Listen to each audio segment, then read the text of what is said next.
हमने रामायण में देवी सीता के बारे में जाना कि वो भूमि से निकली थी और धरती माता की पुत्री थी, जो बाद में राजा जनक की पुत्री कहलाई थी।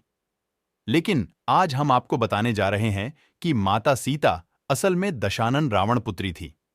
वास्तव में सीता रावण और मंदोदरी की बेटी थी। इसके पीछे बहुत बड़ा कारण थी वेदवती। सीता वेदवती का पुनर्जन्म थी।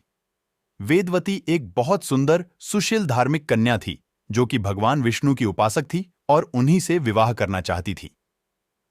अपनी इच्छा की पूर्ति के लिए वेदवती ने कठिन तपस्या की। उसने सांसारिक जीवन छोड़ स्वयं को तपस्या में लीन कर दिया था। वेदवती उपवन में कुटिया बनाकर रहने लगी। एक दिन वेदवती उपवन में तपस्या कर रही थी।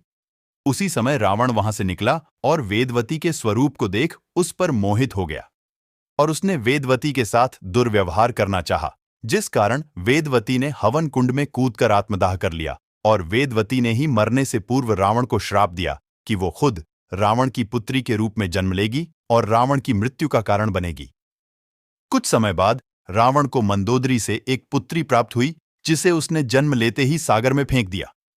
सागर में डूबती वह कन्या सागर की देवी वरुणी को मिली और वरुणी ने उसे धरती की देवी पृथ्वी को सौंप दिया और देवी पृथ्वी ने उस कन्या को राजा जनक और माता सुनैना को सौंप दिया, जिसके बाद वह कन्या सीता के रूप में जानी गई और बाद में इसी सीता के अपहरण के कारण भगवान राम ने रावण का वध व लंका का दहन किया।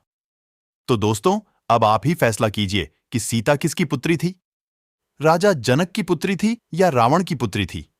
यदि सीता माता के पुनर्जन्म वाली कहानी सत्य है तो सीता माता रावण की ही पुत्री थी और राजा जनक ने अपनी पुत्री मानकर सीता का पालन पोषण किया था, तो सीता माता राजा जनक की पुत्री है।